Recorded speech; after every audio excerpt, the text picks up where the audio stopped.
Hi hello నమస్తే welcome to our channel. నేను మీ ప్రియాంకారావు కూనిరెడ్డి.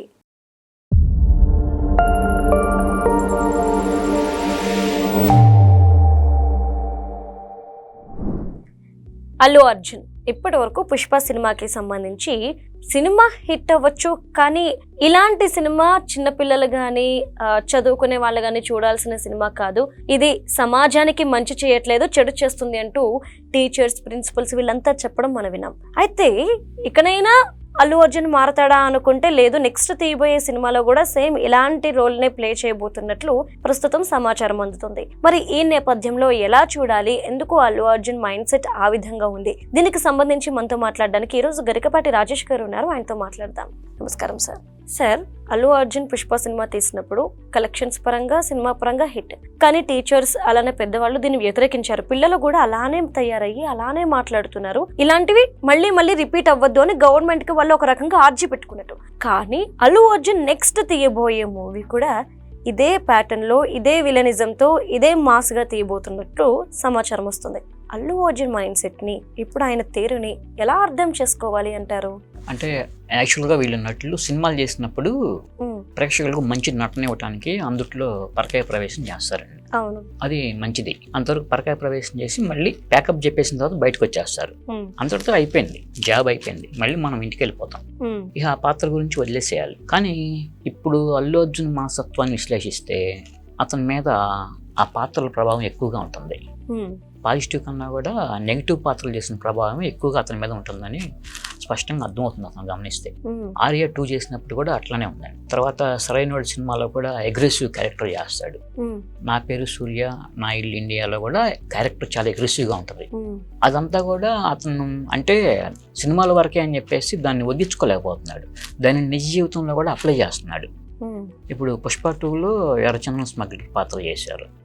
ఇప్పుడు మొన్న యూసఫ్ కూడా స్కూల్లో ప్రిన్సిపల్ గారండి, ఆమె మొన్న ఒక డిబేట్లో పాల్గొని చాలా బాధపడ్డారు. స్కూల్లో పిల్లలు ఎవరు మాట వింటలేదండి, వాళ్ళు మొత్తం అంటే తగ్గేదేలే అన్నట్టు ఇట్లా స్టైల్స్గా మాట్లాడతాం, హెయిర్ స్టైల్ ఎట్లా పడితే అట్లా రఫ్గా పెంచుకొని, ఆ స్కూల్కి వచ్చే చిల్డ్రన్స్ ఎలా ఉండాలంటే ఒక స్కూల్ డ్రెస్ వేసుకొని నీట్గా రావాలి.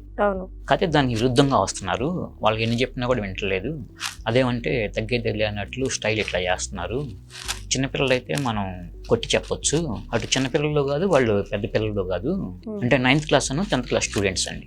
దీని మీద ఆమె చాలా ఆవేదన వ్యక్తం చేసింది. ఇది అప్పుడు చాలా వైరల్ అయింది. ఇది ఒకటే కదండి, ఇప్పుడు ఈ పుష్ప 2లో అల్లు అర్జున్ పోషించిన ఎర్రచందన్ క్యారెక్టర్ సమాజం మీద ఎట్లా ప్రభావితం చూపుతుందంటే, ఇప్పుడు ప్రవచనాలు చెప్పే గరికపాటి నరసింహరావు గారు కూడా ఒక మాట అన్నారు, హీరోలు అంటే సమాజానికి మంచి చేయాలి, మంచి చేసి వాళ్ళని మంచి వైపు నడిపించే విధంగా పాత్రలు చేయాలి, ఇలా చేస్తే రేపు వాళ్ళు ఏం నేర్చుకుంటారని చెప్పేసి అన్నారు. తర్వాత ఆ సినిమాలో ఎర్రచందనాన్ని ట్యాంకర్లో పెట్టేసండి, మిల్క్ ట్యాంకర్లో కింద ఎర్రచందనం పెడతారు, పైన పాలు ఉంటాయి, అట్లా స్మగ్లింగ్ చేస్తారు. సేమ్ అదే తరహా స్మగ్లింగ్ చేస్తుంటే చిత్తూరు జిల్లాలో పట్టుకున్నారు. తర్వాత మళ్ళీ ఒక ప్రకాశం జిల్లాలో కారులో తీసుకెళ్తున్నారు ఎర్రచందనం దొంగలు. జస్ట్ మామూలుగా ట్రావెల్స్ కారు, దాని మీద ఎవరికి అనుమానం రాదు. టాస్క్ ఫోర్స్కి ఎవరో ఇన్ఫర్మేషన్ ఇచ్చారు, పట్టుకుంటే ఎర్రచందనం దొంగలు ఉండేయండి. తర్వాత మొన్న కర్ణాటకలో భారీగా పట్టుకున్నారు ఎర్రచందనం. దీని మీద పవన్ కళ్యాణ్ చాలా ఫీల్ అయ్యారండి. ఎందుకంటే మన దగ్గర పెరిగిన సంపద వేరే వాళ్ళు ఎవరో అమ్ముకొని క్యాష్ చేసుకుంటున్నారు. ఎందుకంటే కర్ణాటక గవర్నమెంట్ దాన్ని పట్టుకుందండి. పట్టుకున్నప్పుడు వాళ్ళకి రైట్ ఉంటుంది, దాన్ని వేలం వేసుకుంది. 1500 కోట్ల ఇన్కమ్ వచ్చింది. యాక్చువల్గా ఎర్రచందనం ఎక్కడా పెరగదండి, ఒక్క ఆంధ్రప్రదేశ్లోనే పెరుగుతుంది. అది తిరుపతి సరౌండింగ్స్లో ఉన్న శేషాచలం అడవుల్లోనే పెరిగింది. ఇప్పుడు ఎర్రచందనం స్మగ్లర్లు ఏం చేస్తున్నారో తెలుసండి, పుష్ప 2 సినిమాలో చూపించాడు కదా, హీరో ఓ చిన్న దొంగని, చిన్న కట్ చేసిన ముక్కని బాగా ఎర్రగా ఉంటుంది, దాన్ని గుడ్డలో చుట్టుకొని చెన్నై వెళ్తాడు. చెన్నై వెళ్ళి మెయిన్ అతను ఎవరున్నారో అతని దగ్గరికి ఒక మనిషిని పంపిస్తాడు, ఇట్లా పుష్ప వచ్చాడు, డీల్ మాట్లాడుకోవాలని. ఎవరో మామూలుగా మనకు సప్లై చేసే అతను వస్తే మాట్లాడేది ఏంటని చెప్పేసి అతను రాడు. అయితే అని చెప్పేసి ఇతను ఆ గుడ్డలో చుట్టిన దొంగని తీసుకుని ఇచ్చి పంపిస్తాడు. చూడు, తన అసిస్టెంట్తో చెప్తాడు, కేశవతో, అతనే వస్తాడు చూడు అని చెప్పేసి.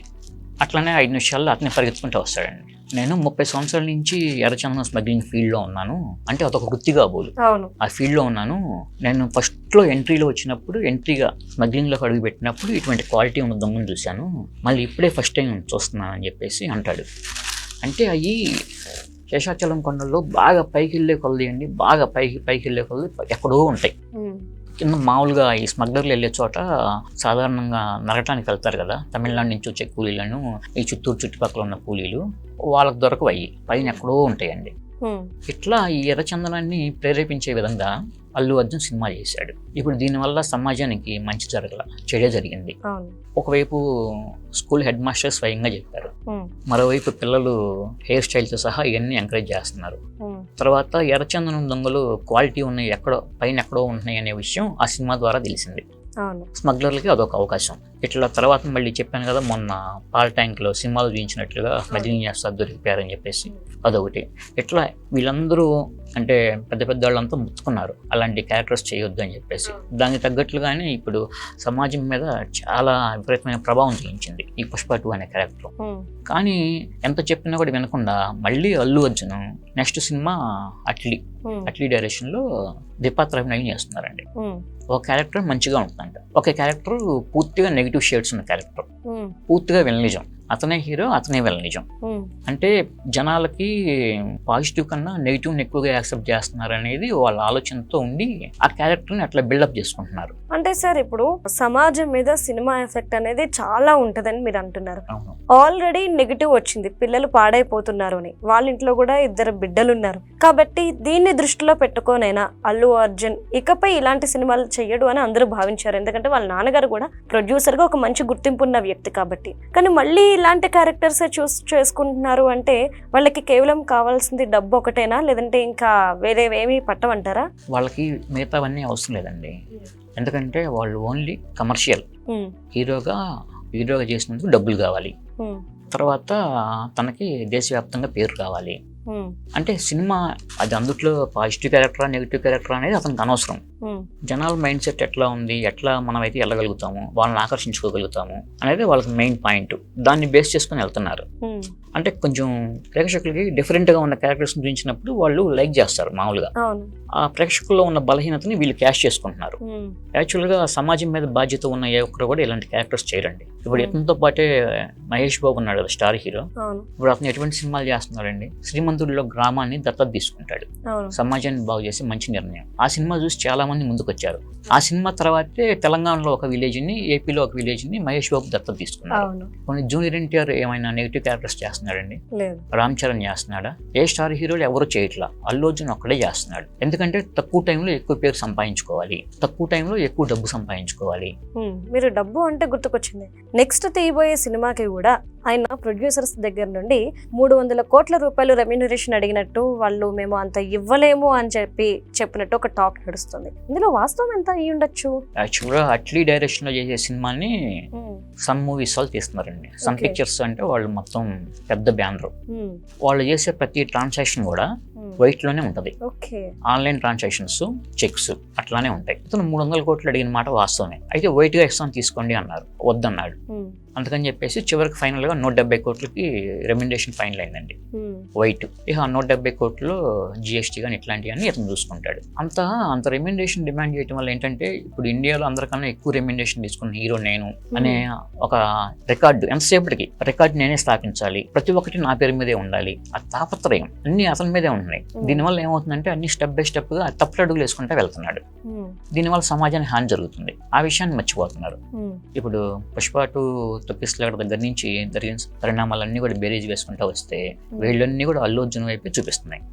పోనీ ఇంట్లో పెద్దవాళ్ళు చెప్పాలి కదా ఏది మంచి ఏది చెడు అని చెప్పేసి. చిన్నపిల్లాడైతే చెప్పొచ్చు, కానీ 42 సంవత్సరాలు ఉన్నాయి కాబట్టి మనంతటి మనకి సొంతంగా ఒక బాధ్యత అనేది ఉండాలి. మనం ఏ తరహా సినిమా తీయాలి, ఏ విధంగా మనం జనాల్ని అంటే వాళ్ళని ప్రభావవంతం చేయాలి అనేది. ఎందుకంటే గతంలో ఉన్న ఎన్టీ రామారావు, అక్కినేని నాగేశ్వరరావు, కృష్ణ, సోమబాబు అందరూ ఇలాంటి సినిమాలు చేశారు, చేయలేదు కదా. అవి చేయకుండానే వాళ్ళు సూపర్ స్టార్లుగా వెలుగొందారు. అట్లా కాకుండా ఎర్రచందనం స్మగ్లింగ్గా నెగిటివ్ షేడ్స్ ఉన్న క్యారెక్టర్గా చేయటం వల్ల అంటే నీ వరకు నువ్వు రెమ్యునరేషన్ తీసుకోవచ్చు, నీ వరకు నువ్వు పేరు రావచ్చు, కానీ సమాజం మీద అది తీవ్రమైన ప్రభావం చూపుతుంది. అది చివరికి ఏదో ఒక రోజు అండి అది మనకే ఎఫెక్ట్ అవుతుంది. ఎందుకంటే శ్రీమంతుల్లో ఒక డైలాగ్, ఏదైనా తీసుకుంటే కనుక మనం తిరిగి ఇచ్చేయాలి, లేదంటే లావ్ అయిపోతామని. ఇప్పుడు అల్లు అర్జున్ కూడా అది వర్తిస్తుంది. అట్లా చేయకపోతే కనుక తిరిగి మళ్ళీ అతనికే ఎఫెక్ట్ అయ్యే అవకాశం ఉంది. అందుకని ఇటువంటి క్యారెక్టర్స్ మానుకొని బాధ్యతాయుతమైన చేస్తే కనుక ప్రజలు హర్షిస్తారు, అభిమానులు హర్షిస్తారు. అతను స్ఫూర్తిగా తీసుకుని మిగతా హీరోలు కూడా ముందుకు వస్తారు, బయట అభిమానులు కూడా మంచి సేవా కార్యక్రమాలు చేస్తారు. లేదంటే మొత్తం సమాజమే ఇట్లా నెగిటివ్ థింకింగ్ తో మారిపోయే అవకాశం ఉంటుంది. Thank you so much sir.